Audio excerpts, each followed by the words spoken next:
Uviza Izafatwa, Igisirikare cy'Uburundi cyatangiye kurasa i Kigali mu buryo bw'ako kanya.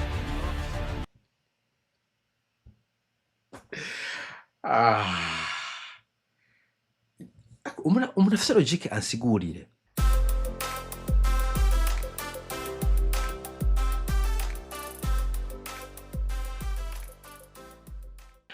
Mwaramutse, uno munsi nashaka turabire hamwe ikintu bita fake news. Twigishanye n'ukuntu ushobora kudetekta fake news no kudetekta AI. Fake news no kuvuga amakuru atariyo, radio munwa. Radio munwa hari kwa barukuri mugabo. Fake news ni ibintu bitari byo, abantu bafonda ku mpamvu iyi canke iriya, bamwe kubera batabizi, abandi kubera bashaka kutuyovya, abandi kubera bafite ico bashaka gushikako. Ndayikoze iyi video kubera amfete maze kuronka abantu bambwira ngo raba ibi bintu uyu muzungu avuga. Uwa mbere kwanza ari umuntu aciye ubwenge, umuntu nzi cyane nemera, yabonye ivya kera. Kwanza nije nari namusomboye, nabwira ndi wewe nkeneye ko tuvugana, kumbure umpe interview, hari bazo nkeneye kumenya kubera wewe warabibonye. Aca ndungikira uyu muhizi, ndavuga ni sorry, nace namubwiza kuri ni AI mugabo byaciye bigereraho, ariko no comment murabona ababwira ngo raba ngo uyu muzungu ivyo avuga. Meme odora dosa, hari abandi bamaze iminsi basirikiza video ya Traore ari kuva ku karere. Ijya video ni AI, donc hari ikintu bita lip sync. AI gakora umuntu bagaca bamuha hakacaba voice over, hanyuma bagaca basinginga ama lips ukamenga ni wari karabivuga. Traore hani gimona akavuga mu Congereza, nibaza ko atavuga Icongereza antuka, nta kuntu yovuga disco mu Congereza, ntabyo gukora. Ariko niyo mu Gifaransa abari vya fake byinshi, bimwe bitari bikaba vya fake, no kuza murabiraba. Anyway, back to this one. Hariho test jewe nigishijwe ngira ngo nkiri nk'umu adolescent, numvise iyo uronse inkuru. Ico gihe nibaza ko ntihari bwaboneka internet, sinibaza aho twari turantuka nta internet yari hari, izo nkuru zaca ku munwa wayishira kuri test. No kuri internet no ko ari ku munwa en principe, hariho test ugomba gukora. Icambere ni provenance, iyo nkuru ivuye hehe. Ica kabiri ni authenticité, iyo nkuru ntabwo ari fake, ntabwo ari imfondano, canke uwo muntu ariko aravuga niwe, ibintu nk'ivyo. Ica gatatu ni veracité, ivuga ukuri. Reka mere nk'ubisigura gatoyi. Provenance naho inkuru yavuye birafasha kenshi na kenshi.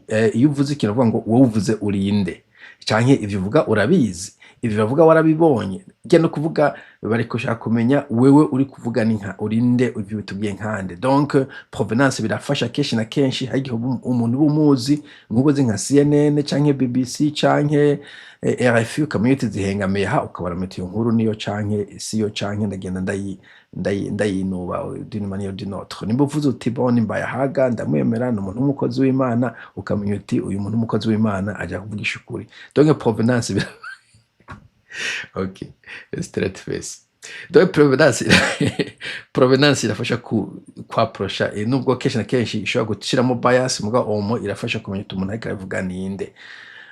Ico ni kimwe kumbona aja kuvuga kuri uyu mugabo. Hanyuma authenticité, hari igihe nk'ivyo navuze Traore kuki ufakinga Traore ntiyavuze.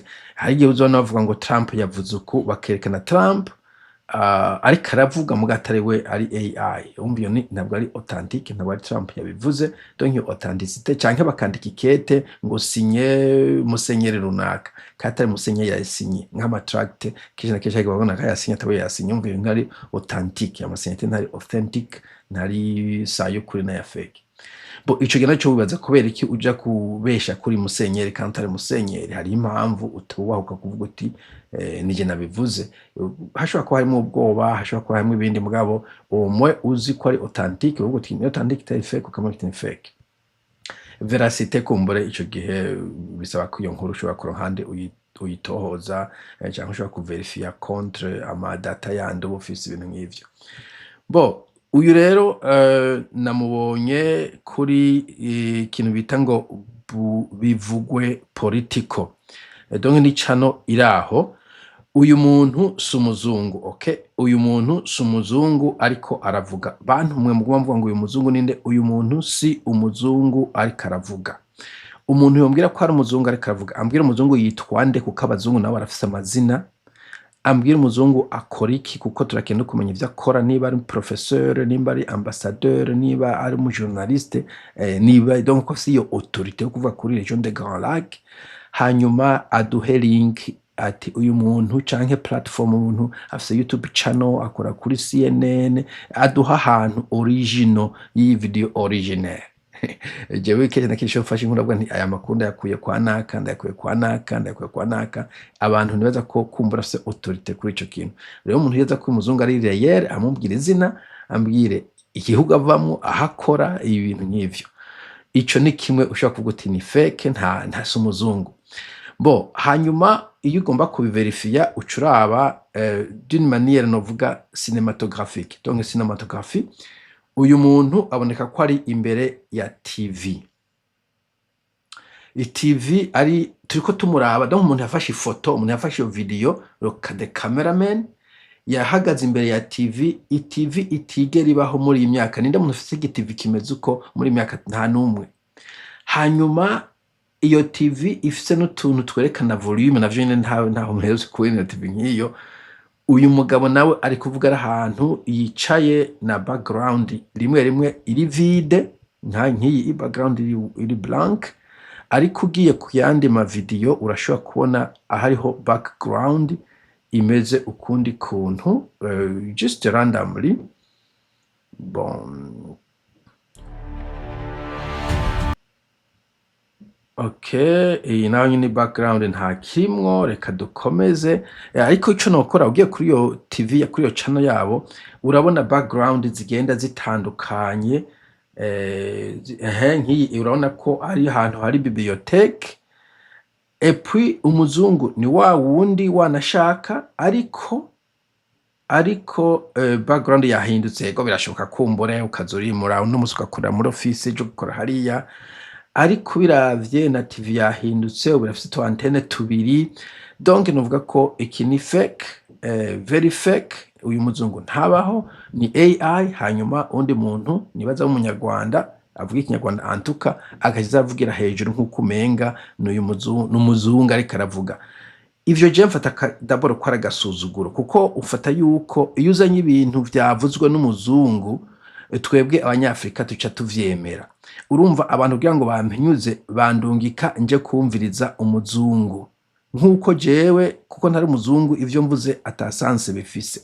Ako nagasuzuguro dufise ku bantu b'iwacu, ukumva ko umuzungu ari muri Amerika, asupose ko yarariwe mugabo. Okay, ntago suppose uyu ni fake. Okay, iyi ni fake tucumvikane ko nta dute mfise, iyi ni fake. Nje ndafise gift, ndafise don, ndafise impano yuko detectinga fake. Uyu ni fake. Gusa kadufate ko hari umuzungu akora kuri CNN, akora kuri University of Boston canke yavuze kuri region de Grand Lac. Kuki ufata ko we iyo yavuze bikomeye gusumvya ivyo twebwe turi muri region dushobora kuba twavuze? So jewe iyo mumvise ivyo Dr. Oscar Barinda avuze, iyo numvise ivyo Paul Kagame avuze, iyo numvise ivyo Tshisekedi avuze, iyo numvise ivyo Muzarendo avuze, iyo numvise ivyo Neva avuze ku karere, nubwo bishobora gushika bagashiramwo ibishobisho no guhengama, ndabiha valeur gusumvya ibintu umuzungu avuze ko bo barazi realite regionale. Nta kuntu rero wovuga ngo ko utweretse umunyamerika ngo tuvyemera ivyo yavuze, ako no kudusuzugura wa muntu uraninga bivugwe politiko. Just mukureho hanyuma tubwire ide zawe, ideology zawe, we are happy to listen. Okay, sinkunze kwataka bari YouTuber mugabo iki ni cya fake. Mugabo ndacyatse kubera abantu benshi baguma kimbira ngo arabakino ngo arabona umuzungu yavuze. Nta muzungu, barundi kazi, abanyarwanda kazi, bakongomani kazi, nta muzungu ariko aravuga ngaha. Okay, ni umunyarwanda ariko aravuga voice over. Uyu muzungu n'abaje na lip sync ivyo akavuga n'ivyo umunyarwanda akavuga biratandukanye cyane, kumwe tujya kushika kuri ico. Donc provenance ya ferinze ntitumenye ngo ikintu kivuye kwande, uyu muzungu ninde, akora he, ibiki. Authenticité fail kubera nta uyu muntu ntabwo iki kintu ni AI, don't ni fake. hanyuma veracité ico gihe wewe wogenda ukaraba ama video yose yagiye arakora ugafata nk'umwaka ukazora ibintu yagiye avuga ngo ibi bigiye kuba nta na kimwe cyabaye byose byagenda biba contraire y'ivyo yavuze ico gihe n'icyo nduti umuntu ari juste kuvuga ivyo yipfuza jare mbaye haga ntabwo ari kuraba yate kuri terrain nta kimwe na kimwe azi gusa aravuga ati bona ari kwifuza yuko u Rwanda vyogenda uku cyari Congo vyogenda uku reka ndabikora uku agaca bivuga nyene ico gihe uwo muntu aba ari fake.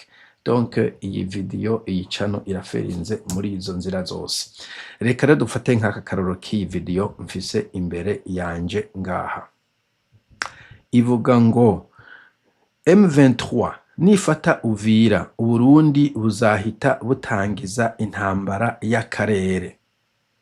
M23 yabivuze hareze ukwezi ico gihe Uvira ntiyabwafatwe mugabo urumva yuko we yavuze adashidikanya anje kinyarwanda nakimenye ko M23 nifata Uvira Uburundi buzahita butanguza cyangwa se butangiza intambara yo mu karere. Reka tumumvirize ariko encore une fois ni fake gusa reka twumve uyu muntu yamufakinze ayo ma ide yiwe ko apasa iyo test iyo scrutiny ya test. Reka tumumvirize.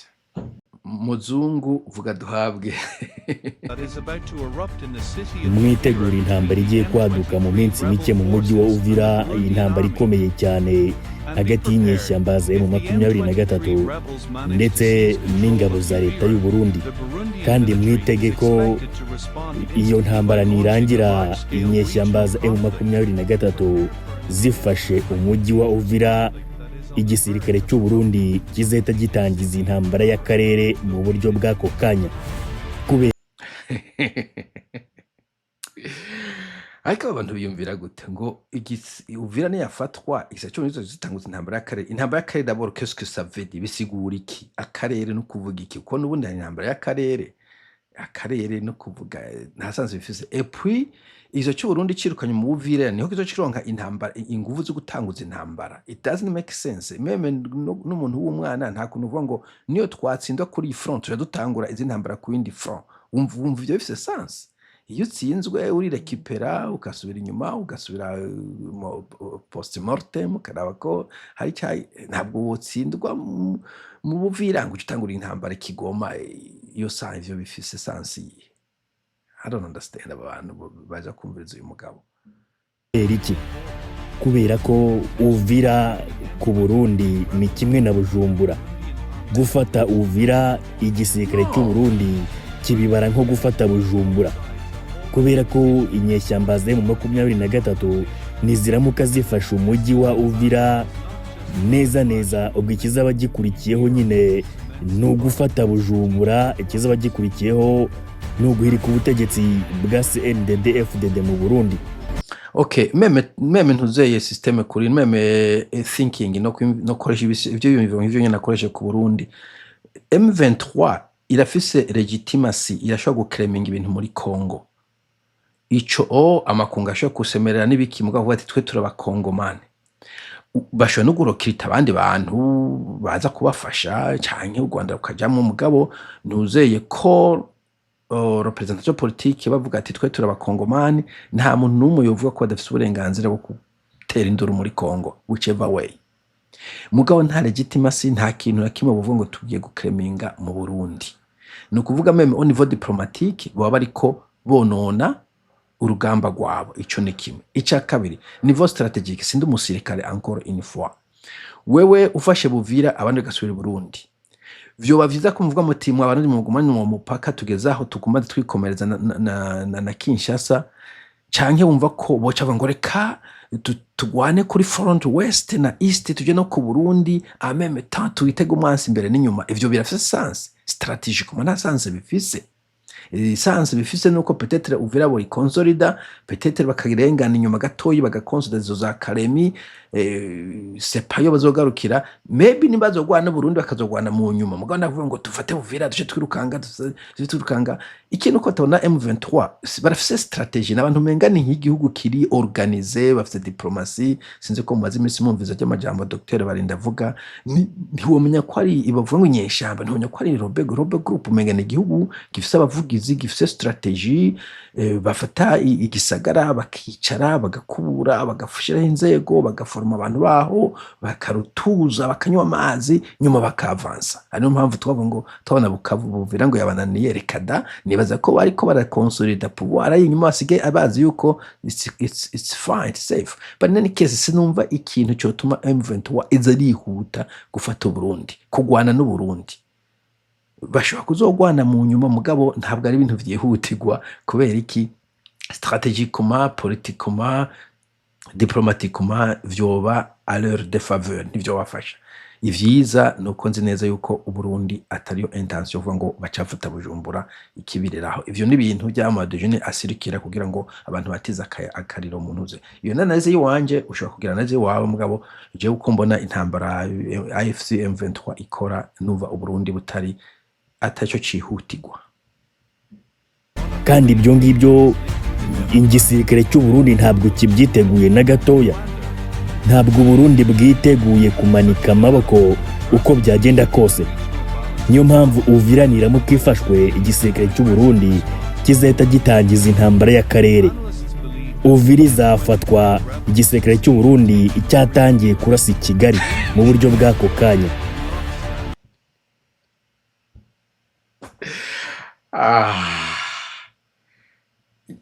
umuntu afise logique ansigurire ansigurire dufate ko uji wanje ukankubita ukanesha ngaca avuga ngo kunesheje ngiye gukubita abandi bantu it doesn't make sense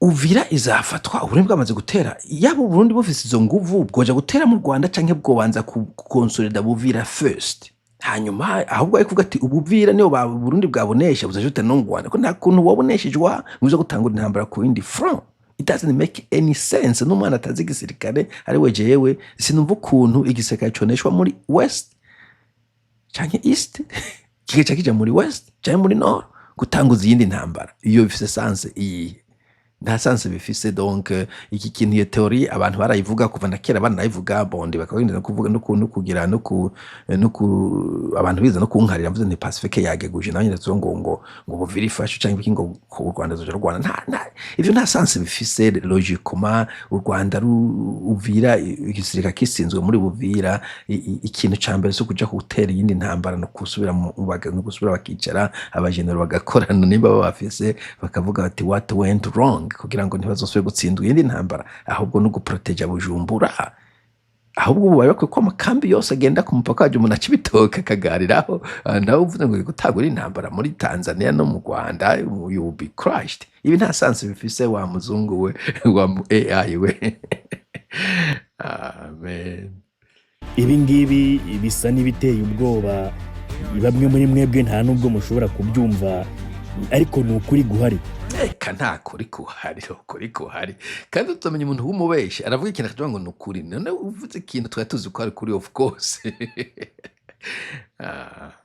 igitambo cyo kugira ngo M23 ifata uburasirazuba bwa Congo ikore barikanizasiyo ishinge leta ya Kivu ikiguzi cy'ibyo bintu ni intambara y'akarere iyo mubona inyeshyamba zigenda zifata ibindi bice zikikira Uvira nuko ibyo bintu zibizi neza nuko zizi ko ifatwa rya Uvira rishobora guhita ribyara intambara y'akarere mu buryo bw'ako kanya kandi nkomeza kubasobanurira ko Leta Zunze Ubumwe za Amerika n'abanyaburayi muri rusange batiteguye intambara y'akarere k'ibiyaga bigari Bon, ikindi kiki AI gikora cyamacinjiza muri Leta Zunze Ubumwe za Amerika, Burayi, Ubushinwa, Korea, no Japan.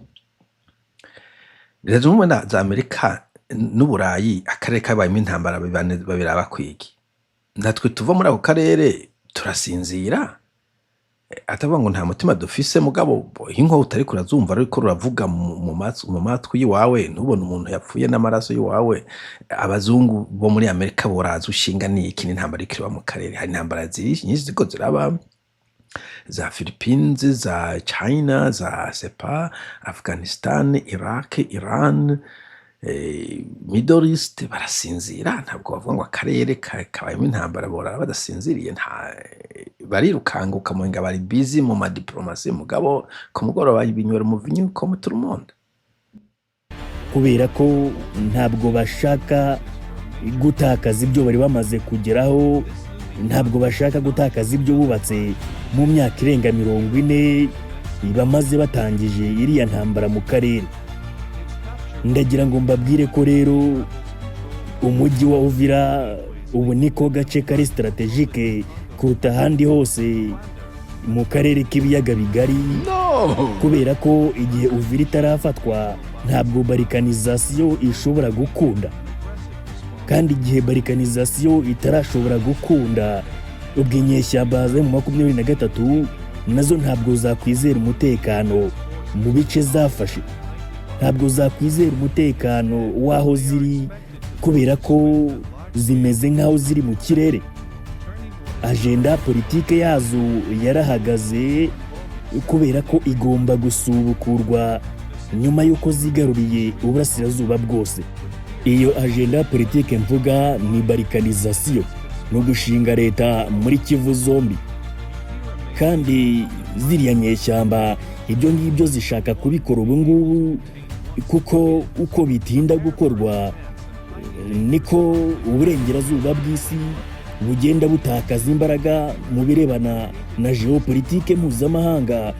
Kandi uko igihe gihita tugenda tubona ko imbaraga z'ibindi bihugu ziyongera, Leta Zunze Ubumwe za Amerika ikagenda igira igitutu mu duce igenzura, ikagenda itakaza ubushobozi bwo kugenzura ibintu byose uko yishakiye, n'ibindi bihugu bikagenda byitinyuka nk'uko turi kubona Burundi buri kubikora. Niyo mpamvu inyeshyamba ze mu 23 nazo ziri ku gitutu gikomeye icyo kugerageza gukora barikanizasiyo muri iki gihe. Ibi bintu ari byose ko nta sanse bifise ndi kugerageza gutahura intakavuga ingibe cyajya ubugugu bwa Amerika Burundi bakarizasiyo. Aya niyo mahirwe ya nyuma, niyo ntambara ya nyuma zigomba kugeragezamo kubikora, kubera ko umunsi intambara yahagarara, umunsi zasenyuka bidakozwe, nta cyizere gihari ko zazongera kubona aho zihera ziyoruganiza kugeza zongeye gukomera nk'uko zimeze uyu munsi. Igitutu cya Leta Zunze Ubumwe za Amerika ntabwo kigarukira ku kuba inyeshyamba zigomba gukora barikanizasiyo gusa, ahubwo kirakomeza kikagera no mu buryo systeme yubatse mu karere k'ibiyaga bigari. Perezida Museveni wa Uganda amaze gusaza, ibyo ngibyo twese turabibona, ndetse hari n'ibyago by'uko Uganda ishobora kuvukamo akavuyo n'akajagari mu gihe yabagize ibyago agapfa kiri ku butegetsi. Bon, aravuga vyinshi vya conspiracy Museveni. Mbega abantu bavuga ngo Museveni agiye gupfa. Muzi umuhungu wa Museveni Muhozi Kainerugaba. We arakaye gusumba Museveni. Umwe Museveni ni umudiplomate, aratuje, ni umuzehe. Muhozi kuri X barigeze no kuvuga ati nase yagize kuvuga ati ceceka ivyo uri kuvuga nebiki. Ndo umuntu baza ngo Museveni apfuye ngo noneho ngo ibintu bigiye koroha. Umuhungu wiwe arakaye gusumbya Museveni, muzogende mutohoze. Ari kuri X aravuga n'importe quoi, nanje nakunda kumukurikirana. Ya wewe aracyaye gusumbya Museveni wanashaka. Anyway, ibi bintu nta sense bifise abantu bavuga. Igisirikare cy'Uburundi nacyo gikomeje gukanira ingabo za Tanzania, nazo ziryamiye amajanja. Isaha n'isaha zishobora guhita zinjira zikajya gufasha Uburundi kugira ngo bahangane n'izi nyeshyamba. Umunota ku munota ingabo za SADC zishobora guhita zigaruka mu buryo butunguranye nk'uko nabigarutseho. mu magambo make ikibazo cy'intambara mu burasirazuba bwa Congo gikomeje kuba gatogo, kandi igisirikare cy'u Burundi, ingabo z'u Burundi nizo zifite ijambo rya nyuma kuri iyi ntambara. Okay, ingabo z'u Burundi nta jambo rya nyuma zifise kuri iyi ntambara. Bon, peut-être wo kugarukana ukavuga ingene zifise ijambo rya nyuma wotubwira uno munsi bavuye mu Uvira, but in any case ngo tanga ingabo za Tanzania ngo zijoininga z'u Burundi, ivyo ntibabigerageje East African region yage boza barasubirayo se boza ko ari birofa? No, bavuye pour une raison, ntabwo ariko barasubirayo, barabonye ko ataco bariko barakora hariya. Izo ngabo za Tanzania bafite ibibazo zibabiha hanze wabo. Iyi video isoheza ukwezi kumwe, you should know what's kumenya ko ingabo za Tanzania zidafite umwanya wo kuja ku mushamba mu Congo. Ngo Sadek so muri Congo kurondera yiki? Sadek baragiye baravayo ku mpamvu babonye ko bataruka ko basubirayo. Nta basada muri South Africa bazokwemera ko aja gupfira muri Congo. South Africa nabwo ari igihugu ubuzima bw'umuntu bafite nk'ubw'insazi. No, niba mwiteze ko Tanzania Sadek izosanga mu Uvira, murajya mwimenya jewe nsanze ko Tanzania na Sadek itazogaruka muri Congo, never. Kiretse amahoro yagarutse neza bagavuga ati muze kudufasha kubaka no gucunga ubutare ntagira abajambazi babwiba. Mugabo kurya ntambara, nope. Tanzania Sadek they are out. Ico AI umenye ko cyavuye mu sinzi gituma abantu usanga ari kubumviza uyu muntu ngo Sadek mu Tanzania mu kabari ku marigara. Good luck with that. Ingabo z'u Burundi ziramutse zifashe umwanzuro wo gusubira inyuma zikivana muri iyi ntambara, ingabo zose ziri mu burasirazuba bwa Congo zigasubizwa mu Burundi, ikibazo cya M23 cyaba gikemutse, kubera ko ubwo zahita zifata n'ibindi bice byose zisigaye nta nkomyi, kandi ubwo icyakurikiraho ni gahunda noneho zo gukora diplomasi yo gushinga leta ya Kivu. Okay. Ku rundi ruhande ingabo z'u Burundi igihe zafata umwanzuro wo gukomeza kurwana nk'uko n'ubundi turi kubibona, ndetse zigafata umwanzuro wo gushyira intambara ku rundi rwego, bishobora kurangira bibyaye intambara y'akarere kose. Amerika yagerageje gukora diplomasi, igerageza kuryoshya leta ya Congo. Abantu mumviriza kino AI mu by'ukuri murakwiye guhagarika, kuko baba bari koraroga brain yawe, ubuservo yawe kibabira nuko kwanaliza ntuze situationalité. Ndazi hari babe wifuza ko M23 itsinda, hari bifuza ko FC itsinda, hari bifuza ko Congo no Burundi batsinda. That's fine, ivyo nibisanzwe. Twese tusanzwe tuhengamiye ni kujya ku ugiye kora umupira w'amaguru cyangwa w'amaboko ashaka kuvuga cyane bifuza ko equipe itsinda. Mugabo kirazira ko ucugenda uvuga ngo urabona ngo Burundi ngo bwiye ukina na Barcelona ngo turabatsinda byanga byakunda. N'ubuti birashoboka ni ariko kandi ukaraba ko harimo logique, ibintu hano ariko ko harimo logique kuvuga ngo Tanzania izosubirayo ibiki nta logique irimo deja, nubwo ko kenshi na kenshi nta mategeko logique. Mugabo hagibona ko umuntu ari karafonda ibintu antuka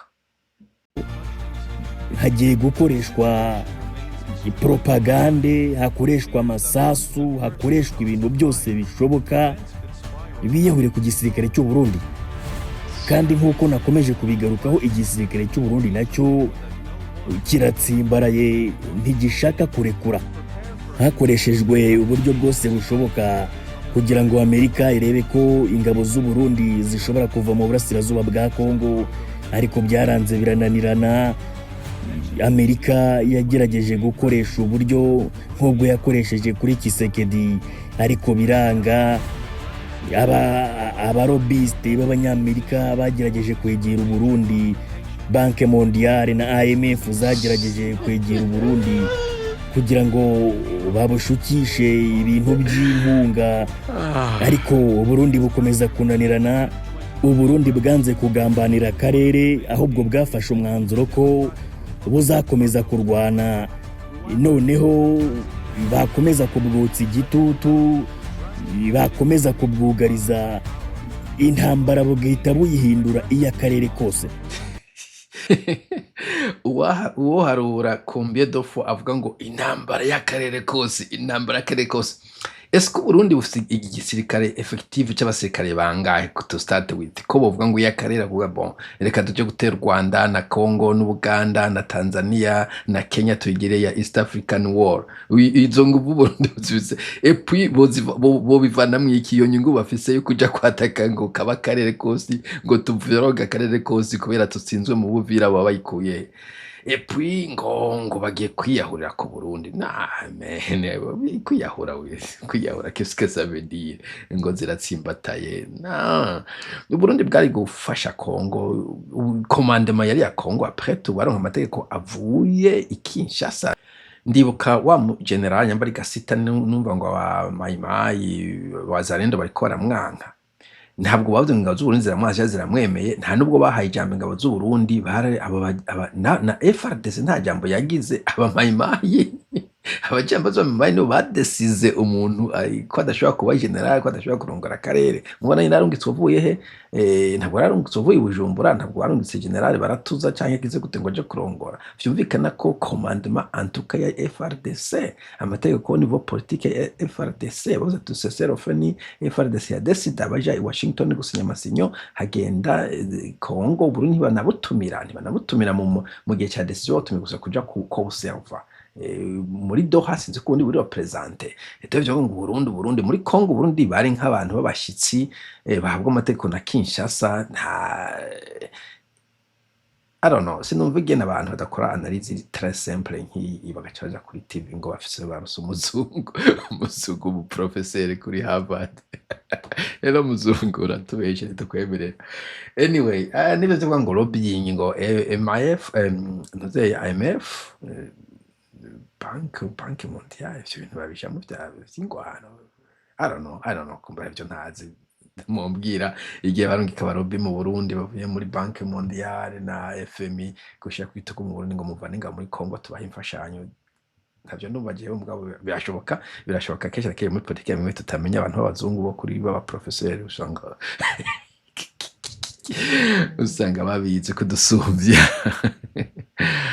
oh boy hari ibindi afise uvuga reka twumve uko gutinya ko Uburundi bushobora guhindura intambara y'akarere kose rero nibyo bituma bakomeza kugenda gake bagomba kwigengesera ariko nanone bakabura andi mahitamo kuko bagomba gusiganwa n'igihe kugira ngo imigambi yabo igerweho mu gihe gikwiriye niba mubyibuka neza mu minsi ya mbere inyeshyamba ze mu 23 zigerageza kugaba ibitero bito kuri Uvira Perezida w'u Burundi Evariste Ndayishimiye yatangaje ko abantu bashaka gufata Burundi banyuze Bujumbura ko nawe azanyura mu Kirundo agafata Kigali ibyo ngibyo nta kindi byasobanuraga gufata intambara akayihindura iy'akarere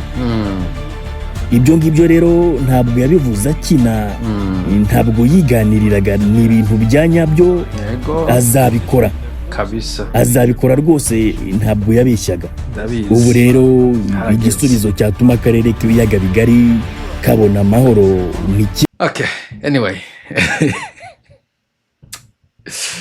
anyway Adam muri make amfite iyi ni hari umuntu w'umunyarwanda canke umunyamurenge canke umurundi avuga ikinyarwanda canke undi muntu avuga ikinyarwanda yahisemo gukoresha iyi style yuko twumvisha ko atweretse umuzungu twebwe babirabure cyo tuvuga duti ivyo avuze n'ukuri acararondera ukuntu akora AI design kerekana umuzungu ari kuvuga muri TV yo muri 1950 yo mu za 50 kacha yandika script kakora lip sync katwereka nawe agacavuga za ngenga bitekerezo ziwe niko mbyita mu Rwanda ideology ikimba bakidoka no kushobora gusanga umurundi mu intellectuel afise licence mu kintu cya politique cyangwa ikindi kintu yatembere ibihugu amajana ugasanga ari kuguha ikinga source d'information c'est dommage imbere wanashaka uyu mugabo ashobora kuba ari kavuga ivy'ukuri mugabo kumva ngo n'umuzungu kandi atari umuzungu yabigize je mbona ko byo fake ufise ukuri uvuga bon keretse gufekinga umuzungu, that's ridiculous, ni kudutukisha. Mugo kandi ibintu ivyumvirije je namvuze ama video atari make y'uyu muntu n'ibintu vy'amarangamutima, nta kintu na kimwe akora analyse iri biside. Bugiye ukora analyse politique urashobora kugira aho uhengama, ivyo nibisanzwe twese turahafise, mugabo nukuraba ko analyse yawe harimo lucidité, harimo ama preuve. Bon, iyo utanguye kudendekanya ngo inama yarabaye itabaye, ico gihe amfete ubu uri umu propagandiste ntuburi umu analyste. Iyo utanguye kuvuga ibintu ushobora gutangira preuve no guteranya amajambo ngo habaye ngo amarobi ya IMF n'ibikuzi ko bitabaye, dushobora no kubitwereka, ico gihe ubusuzuguye audience yawe, ico nikindi. Voilà, nivyo nashaka kuvuga kuri no munsi kubisigaye barundi kazi na cyane ibi bintu ntimugire ngo ni vrai, uyu nta muzungu ariko aravuga, ndazi ko bazungu mubemera, ariko uyu wewe si umuzungu, iyi ni AI, artificial intelligence. En effet, muri video ya mbere naravye, sinzi ko yari iyi, muga hari umuntu yabagije ikibazo ati murashobora kuduha uyu muntu uwari we tugaja kumuraba. Nta nyishu yaronse kuko uwo muntu ntabaho, uwo muzungu ntabaho, ariko uwo muntu yabagije ico kibazo namushimye kubera omwe yabaye clever. Nuko kumba ntashobora guca ndonka iyo video kuko nayiko ndaraba video nokoresha nka commentaire, hanyuma iyo nayiravye imwe nca ndaba muri commentaire umuntu arabaza ico kibazo ati murashobora kumbwira umuntu aho hantu, donc murashobora kumbwira uwo muzungu uwari we kugira ngo nshobore kuja kuraba. Sinzi ko yari ya Israel, I don't remember, ariko uko biri kose uwo muntu nashimye ko abagije kibazo ati munyereke ahantu uyu muzungu ariko kugazokeraje source kugira ngo nje kubiraba, mugo ntanyishu yaronse kuko ni AI, ni fake. Anyway, naho ndashaka kuvuga abandaza ntaje kuvuga ni fake, mugabo yavuga nivyo, that's fine. Ico ndashaka gusokoza ni fake, ikintu cyo ni fake, ibisigaye on peut toujours discuter. Ndashaka gusesangura video imwe kuyine nka kwereka ahari karavuga amafuti, ariko peu importe, ndashaka kuvuga ko ikintu ni fake, just a warning, public service announcement. Barundi kazi, uyu muntu si umuzungu ariko aravuga, mumwihweze neza, mugene mu video yose murabe ntuzeye du point de vue cinématographique, hanyuma murabe ivyo ariko aravuga n'ivyo umuntu ariko arasigura, ariko arinterpreta musimuzi bimwe arabesha, ni urashobora kumva ijambo rimwe ugana kuvuga ibindi, hanyuma murane bitari kuvuga Uburundi hasigaye iminsi 30 zinyeshamba kabazirukanye, ibi bimeze kuriya vyose neka uko gutera Uburundi banyuze Bujumbura, ibintu nyene vy'amafuti, amavideo yose n'ibintu byo gukaza intambara mugabo de sens. Ariko iri populaire ababwiza ukuri, afite ama views, umuntu mweshi yogira ishari, kwanza je ngira ngo ndabitume n'ishari kubera ama views afise, haranafise 117 views, aho yavuze ko yumve wihishe batagufunga ngo wumvirize wihishe batagufunga.